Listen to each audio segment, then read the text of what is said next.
ఏపీలో ఎన్నికలు సమీపిస్తున్న వేళ టికెట్ రేస్ జోరుగా సాగుతోంది. ప్రధాన పార్టీలన్నీ గెలుపు కోసం పోరాటం చేస్తుంటే అభ్యర్థులు మాత్రం పోటీ కోసం ఆరాటపడుతున్నారు. ఎలాగైనా మెజార్టీ స్థానాలు దక్కించుకోవాలనే లక్ష్యంతో ఉన్న పార్టీలు గెలుపు గుర్రాల అన్వేషణలో పడ్డాయి. ఈ క్రమంలో సిట్టింగ్లైనా కీలక నేతలైనా నిర్మోహమాటంగా టికెట్ నిరాకరిస్తున్నాయి. కానీ ఎలాగైనా పోటీ చేయాలనే లక్ష్యంతో ఉన్న పలువురు నేతలు మాత్రం అవసరమైతే పక్క పార్టీలోకి జంప్ అయ్యేందుకు కూడా సిద్ధమవుతున్నారు.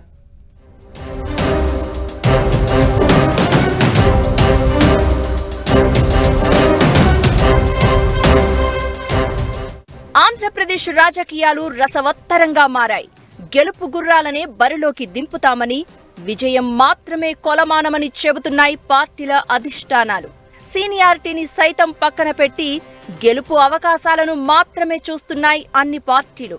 అధికార వైసీపీ నుంచి ప్రతిపక్ష టీడీపీ వరకు పార్టీ ఏదైనా సరే గెలిచే సత్తా లేకుంటే టికెట్ ఇచ్చేది లేదని తెగేసి చెబుతున్నాయి. మొత్తంగా వచ్చే ఎన్నికల్లో తమ పార్టీ ప్రభుత్వాన్ని ఏర్పాటు చేయడమే వారి లక్ష్యం. ఈ విషయంలో ఎలాంటి మొహమాటం లేకుండా వ్యవహరిస్తున్నాయి ప్రధాన పార్టీలన్నీ. మరోవైపు పలువురు నేతలు మాత్రం తాము ఎలాగైనా బరిలో ఉండాలని చూస్తున్నారు. ఎన్నికల్లో గెలవడం సంగతి అటుంచితే ముందు టికెట్ దక్కించుకుని పోటీలో దిగాలి అన్నదే వారి ఆలోచన. బలం చూపించుకొనో బతిమాలుకొనో టికెట్ దక్కించుకోవాలని చూస్తున్నారు.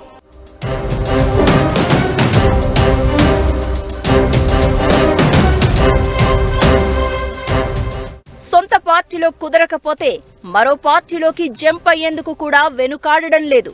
నిన్న మొన్నటి వరకు తమ అధినేతల పట్ల విధేయత, విశ్వాసం చూపించిన నేతలంతా ఇప్పుడు టికెట్ నే ప్రామాణికంగా తీసుకుంటున్నారు. టికెట్ ఇవ్వని పార్టీ తమకెందుకు అన్నట్లుగా వ్యవహరిస్తూ వేరే పార్టీలో జాయిన్ అయిపోతున్నారు.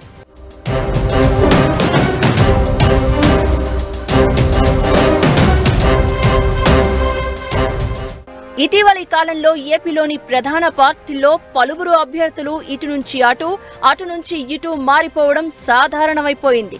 విజయవాడ సిట్టింగ్ ఎంపీ కేశినేని నానికి టికెట్ రాదన్న సంకేతం రావడంతో ఆయన వైసీపీలో చేరిపోయారు. అంతేకాదు అక్కడ సిట్టింగ్ స్థానం నుంచే అధికార పార్టీలో టికెట్ కన్ఫర్మ్ చేసుకున్నారు. ఇక వైసీపీలో టికెట్ దక్కని కొలుసు పార్థసారథి టీడీపీలో చేరేందుకు సిద్ధమయ్యారు.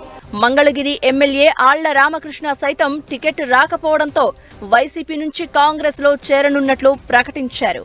అధికార వైసీపీలో జరిగిన మార్పుల్లో భాగంగా 23 మంది ఎమ్మెల్యేలు, 3 ఎంపీలకు టికెట్లు దక్కలేదు.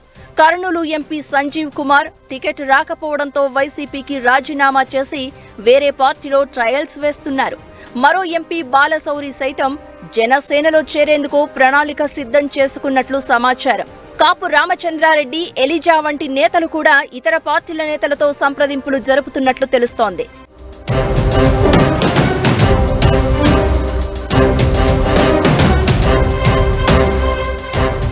తమ అనుకున్న వారికి సీట్లు దక్కకపోతే బాలినేని శ్రీనివాసరెడ్డి లాంటి కీలక నేతలు కూడా పార్టీ మారేందుకు వ్యూహాలు రచిస్తున్నట్లు సమాచారం. సాధారణంగా ఎన్నికల్లో గెలవడం కోసం ప్రజల్ని ప్రసన్నం చేసుకునేందుకు నాయకులంతా ప్రయత్నం చేస్తూ ఉంటారు. కానీ ముందు టికెట్ దక్కించుకోవడం కోసమే పడిగాపులు పడుతున్నారు. అంతేకాదు పార్టీ ఏదైనా సరే పోటీ మాత్రం తప్పనిసరి అని తేల్చి చెబుతున్నారు కొందరు నేతలు.